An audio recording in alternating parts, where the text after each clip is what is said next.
సాధారణంగా మనకందరికీ తెలుసండి, ఒక పాప ప్రెగ్నెన్సీ వచ్చిన తర్వాత మరి నాకు ఆపరేషన్ చేస్తారా లేకపోతే నార్మల్ డెలివరీ అవుతారా అని గర్భం దాల్చిన స్త్రీకే కాకుండా వారి ఇంట్లో వాళ్ళందరికీ కూడా టెన్షన్గా ఉంటుందండి.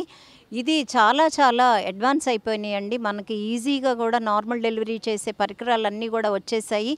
దానిలో మొట్టమొదట గర్భం దాల్చగానే మనం స్కానింగ్ తీసుకున్నప్పుడు మరి ఒక బిడ్డ ఉందా, ఇద్దరు బిడ్డలు ఉన్నారా, లేకపోతే సక్రమంగానే ఎదుగుతుందా లేదా అనేది తెలుస్తుంది. అలాగే టీఫా స్కాన్ అనేది తప్పనిసరిగా చేయించుకోవాలండి. 6 నెలల్లో అవయవాల స్కాను. ఇవన్నీ కూడా అవయవాల లోపాలు ఉన్నాయా లేదా తెలుస్తుంది.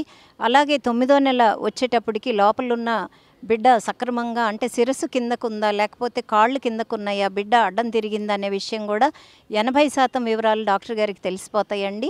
మరి ఈ పాప నార్మల్ డెలివరీ అవ్వాలి అని అంటే ఒక డాక్టర్ రోలే లేదమ్మా. మీరు చిన్నప్పటి నుంచి పిల్లతోటి పని పాటలు చేయించడం, వెనక పరిస్థితి చూడండి, వాళ్ళు ఒంగుని ఇళ్ళ కళ్ళాబిలు చల్లటం, కసువులు ఉడచడం, అట్లా అని ముగ్గులేసేవారు. అంటే పెల్విక్ ఎక్సర్సైజెస్ ఉండే.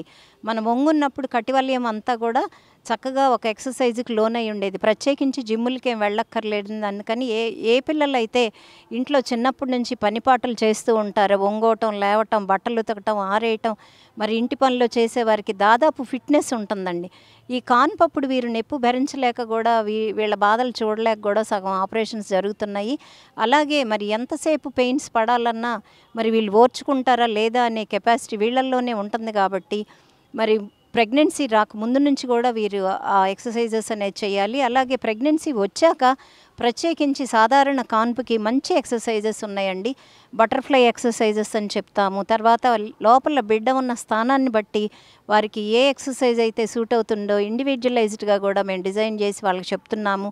ఫిజియోథెరపిస్ట్ రోల్ చాలా ఉందండి దీనిలో. అవన్నీ చేసి వారిని దాదాపు నెల రోజులు ట్రైనింగ్ ఇచ్చి లోపల అంతా కూడా సర్క్యులేషన్ అని అంటామండి, ఫీటోమెటర్నల్ సర్క్యులేషన్ అని. తల్లి నుంచి బిడ్డకి కనుక బ్లడ్ సర్క్యులేషన్ సక్రమంగా ఉండి పొజిషన్ తర్వాత ప్రజెంటేషన్ అని ఈ రెండూ కూడా బాగా ఉన్నట్టయితే 100% కూడా వారు ఆపరేషన్ లేకుండా సాధారణ కాన్పు అయ్యేదానికి ఉన్నదండి. ఇవన్నీ కూడా డాక్టర్కి అలాగే వచ్చిన పేషెంట్కి మధ్య సమన్వయము, అలాగే ఇద్దరి మీద ఒకరికి నమ్మకము.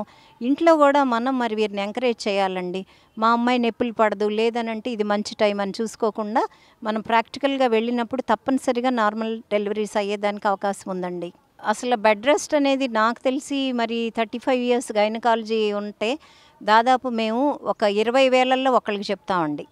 20,000లో ఒకళ్ళకే. ఇది సత్యమైన మాట. ఎప్పుడైతే ఆ మాయ కిందకుందో, లేదు మధ్య మధ్యలో బ్లీడింగ్ అవుతుందో, లేదు అంతకుముందు BOH బ్యాడ్ ఆబ్స్ట్రిక్ హిస్టరీ ఉన్నా, లేదు ఇలా కాంప్లికేటెడ్ ప్రెగ్నెన్సీ అయితే వారికి మాత్రమే అవసరమైనప్పుడు చెప్తామండి. బెడ్ రెస్ట్ అంటే వాళ్ళని కంటిన్యూస్గా బెడ్ మీదే పడుకోబెడుతున్నారు అదేం కాదండి. వాళ్ళు చక్కగా ఇంట్లో పనులు అంటే ఎంత పని చేస్తామండి, ఇప్పుడు అంతా గ్యాస్ స్టవ్లు వచ్చి చిన్న చిన్న పనులు అది అందరూ చేసుకోవచ్చు.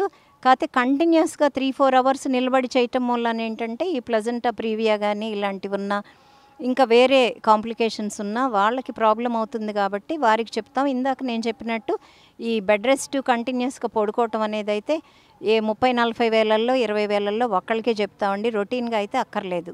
Like and subscribe Eagle Health and Beauty.